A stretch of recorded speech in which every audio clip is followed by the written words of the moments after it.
বন্ধুরা, আশা করি আপনারা সবাই ভালো আছেন। আমিও ভালো আছি। আপনাদেরকে অশেষ প্রীতি এবং শুভেচ্ছা জানিয়ে আজকের এই এপিসোড আরম্ভ করছি।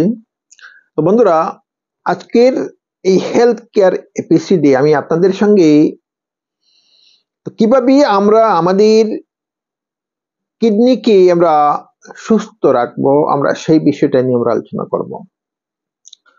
বন্ধুরা, কিডনি মানুষের শরীরের মধ্যে অত্যন্ত গুরুত্বপূর্ণ একটি অর্গান। যে অর্গানের মধ্যে যদি কোনো সমস্যা হয় তাহলে আমরা সুস্থভাবে চলাফেরা করতে পারি না, আমরা ইচ্ছা মতো খেতে পারবো না। তো আমাদেরকে অসংখ্য সমস্যার সম্মুখীন হতে হয় যদি আমাদের কিডনিতে কি হয়, সমস্যা হয়। যদি আমাদের ক্রনিক ডিজিজ, কিডনির যদি ক্রনিক ডিজিজ হয়, তো বন্ধুরা আমরা বুঝতেই পারি না অসংখ্য মানুষের মধ্যে কি আছে, ক্রনিক কিডনি ডিজিজ আছে, কিন্তু আমরা বুঝতেই পারি না। আমাদেরকে ভিতরে ভিতরে সেই সমস্যায় অনেক কিছু কিডনির করে ফেলে, আমরা বুঝতেই পারি না। তো বন্ধুরা, আজকে আমাদের টপিকটা হচ্ছে ways to keep your kidneys healthy. যে কি উপায়ে আমরা আমাদের কিডনিকে আমরা সুস্থ রাখতে পারি, আমরা সেই বিষয় নিয়ে আমরা আলোচনা করব। তো কিডনি হচ্ছে মানুষের শরীরের মধ্যে যে সকল গুরুত্বপূর্ণ অর্গান আছে তার মধ্যে অন্যতম একটা অর্গান হচ্ছে কিডনি। তো ব্রেন, লিভার, তো স্টমাক, ইন্টেস্টাইন, তো মানুষের শরীরের মধ্যে গুরুত্বপূর্ণ অঙ্গ। তো এদের মতো কিডনিও একটা গুরুত্বপূর্ণ অঙ্গ। তো বন্ধুরা, কিডনিকে যদি সুস্থ রাখতে হয়, যদি হেলদি রাখতে হয়, তো আমাদেরকে অনেক সতর্কতা অবলম্বন করতে হবে।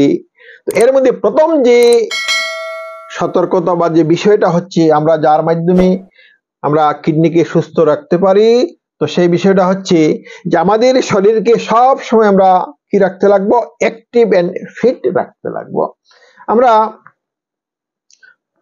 হাঁটাফেরা, তারপরে বিভিন্ন ধরনের এক্সারসাইজ, তো খাওয়া দাওয়ার যে সমস্ত নিয়ম আছে, এই সমস্ত কিছু মেনে আমরা আমাদের শরীরকে সব সময় ফিট রাখতে হবে।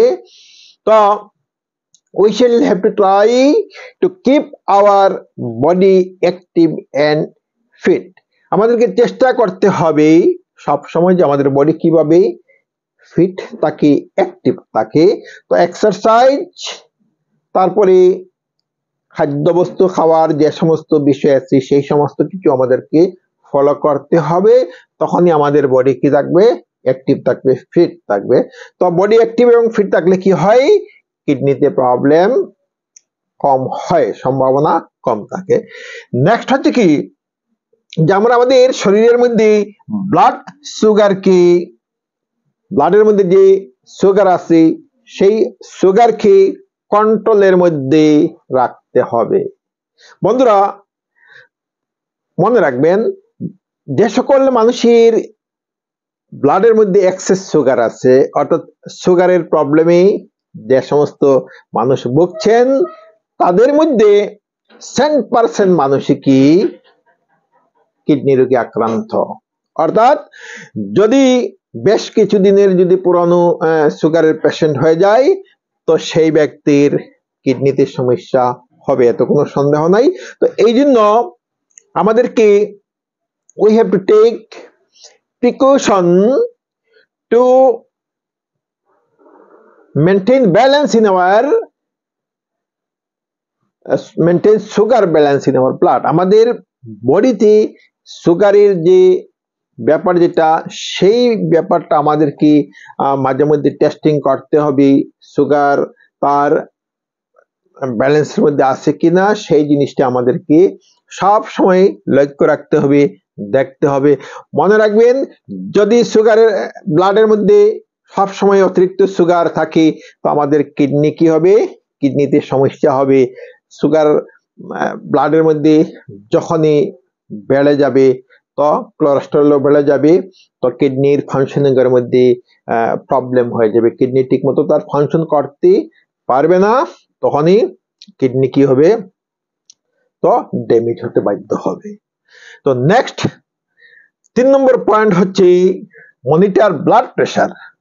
তো আমাদের ব্লাড প্রেশারও কি অবস্থায় আছে, সব সময় ব্লাড প্রেশার নরমাল অবস্থা আছে না আমাদের হাই প্রেশার আছে না লো প্রেশার আছে, সেই জিনিসটা আমাদেরকে দেখতে হবে, আমাদেরকে ঘন ঘন কি করতে হবে, আমাদের ব্লাড প্রেশারটা আমাদেরকে মাপাতে হবে। মনে রাখবেন, যদি ব্লাড প্রেশার বেশি হয় তাহলে ব্লাডের যে ফাংশনিং এর মধ্যে, ব্লাড সার্কুলেশনের মধ্যে সমস্যা হতে বাধ্য। তো ব্লাড প্রেশার যদি সব সময় হাই থাকে, তো ব্লাডের মধ্যে কোলেস্টেরল বেড়ে যাবে, তো ব্লাড সার্কুলেশন ঠিক মতো হবে না, কিডনি তার কাজটা প্রপারলি করতে পারবে না। তো একসঙ্গে যদি সবসময় ব্লাড প্রেশার হাই থাকে, তো কিডনিতে সমস্যা হবে, হার্টের মধ্যে সমস্যা হবে। তো আমাদেরকে দেখতে হবে আমাদের ব্লাডটা সব সময় নরমাল অবস্থায় আছে কিনা, যদি না থাকে আমাদেরকে সেই ডাক্তারের সাহায্য নিতে হবে, ব্লাড আমাদেরকে প্রেশার সব সময় চেক আপ করতে হবে। তো এই জিনিসটা লক্ষ্য রাখবেন, ব্লাড প্রেশার সবসময় বেশি থাকলে কিডনির উপর অতিরিক্ত প্রেশার হয়, তো কিডনির মধ্যে ডিজিজ হতে তখন ডিজিজ হতে বাধ্য। Next, monitor weight and eat a balanced diet. যদি আমাদের কিডনিকে সুস্থ রাখতে হয়, তো আমরা আমাদের শরীরের যে ওয়েট যেটা, সেটাও আমাদেরকে লক্ষ্য রাখতে হবে। যদি দেখা যায় যে আমাদের ওয়েট ক্রমাগত বাড়ছে, তো এর লক্ষণটা ভালো নয়। ওয়েট যদি অতিরিক্ত বাড়তে থাকে, তো সেটা কি হয়, তো সেটা বিভিন্ন সমস্যার সৃষ্টি হয়, এর মধ্যে কিডনির উপরও প্রেসার পড়তে বাধ্য, ব্লাড সার্কুলেশনের মধ্যে সমস্যা হয়। তো আমাদের ওয়েটটা সবসময় একটা লক্ষ্য রাখতে হবে, একটা ব্যালেন্সের মধ্যে রাখতে হবে। ওয়েট যদি হঠাৎ বেড়ে যায়, তো আমাদেরকে বিভিন্ন উপায় অবলম্বন করে ওয়েটের মধ্যে ব্যালেন্স আনতে হবে, ওয়েট কমাতে হবে। এবং তার সঙ্গে আমরা যে সকল খাদ্য আমরা সেবন করব, আমরা সেই সকল খাদ্য যাতে কি হয়, যাতে আমাদের সুগার বৃদ্ধিতে সাহায্য না করে, সেই সকল খাদ্য যাতে আমাদের ব্লাড প্রেশার বৃদ্ধিতে সাহায্য না করে। যদি এমন ধরনের খাদ্য আমরা রেগুলার খেয়ে থাকি যেগুলা আমাদের সুগার বৃদ্ধি করতে সাহায্য করে, আমাদের ব্লাড সার্কুলেশনের মধ্যে সমস্যা সৃষ্টি করতে সাহায্য করে, তো এই ধরনের খাদ্য আমাদেরকে কি করতে হবে, অ্যাভয়েড করতে হবে। তো নতুবা আমাদের কিডনিতে সমস্যা আসবেই একদম নিশ্চিত। Next, drink plenty of fluids. আমাদেরকে পানীয় বেশি করে বা উপযুক্ত পরিমাণ পানীয় খেতে হবে, জল বেশি করে খেতে হবে।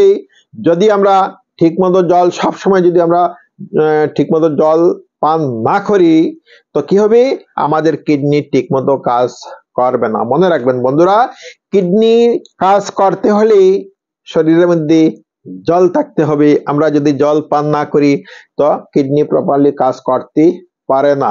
সেই লিকুইডের মধ্যে আমরা সাধারণ জল আমরা পান করতে পারি তার পরিমাণ মতো। যেমন যদি প্রাপ্তবয়স্ক একজন মানুষ হয়, 19 বছর থেকে বেশি হয়, তার কমপক্ষে রোজ 3 লিটার জলের প্রয়োজন।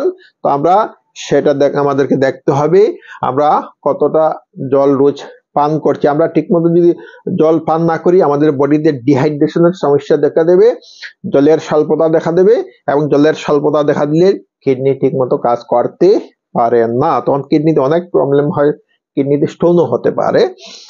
তারপরে অন্যান্য যে সমস্ত পানীয় আছে, যেমন আমরা নারিকেল জল আমরা পান করতে পারি, বা অন্যান্য পানীয় যেগুলোর মধ্যে কোনো সাইড ইফেক্ট নাই, সেই ধরনের পানীয় আমরা পান করতে পারি, যেগুলো আমরা সুগার বৃদ্ধিতে সাহায্য করবে না। তো সেই ধরনের পানীয় আমরা উপযুক্ত পরিমাণে আমরা পান করব। নেক্সট নাম্বার 6 হচ্ছে ডোন্ট স্মোক। একজন ব্যক্তি যদি রেগুলার যদি স্মোক করে থাকে, তো তার কিডনির মধ্যে সমস্যা হতে পারে।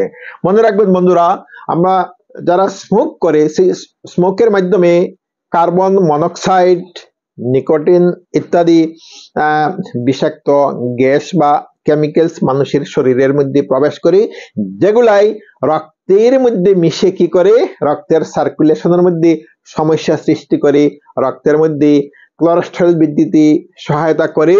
তো এই কোলেস্টেরল বা বিষাক্ত গ্যাস এবং নিকোটিনের মাধ্যমে কি হয়, আমাদের কিডনি নষ্ট হয়। তো এটাও মনে রাখতে হবে, যারা রেগুলার স্মোক করে তাদেরকে এই জিনিসটা মনে রাখতে হবে, তাদের কিডনিতে সমস্যা হতে পারে। এই জন্য যারা আমরা স্মোক করি না, আমরা সতর্ক থাকবো, স্মোক করব না, স্টার্ট করব না। আর যারা স্মোক করি তাদেরকেও সতর্ক হতে হবে, যাতে যে কোনো তারা যেন কি করে, স্মোক ত্যাগ করে। Otherwise their kidneys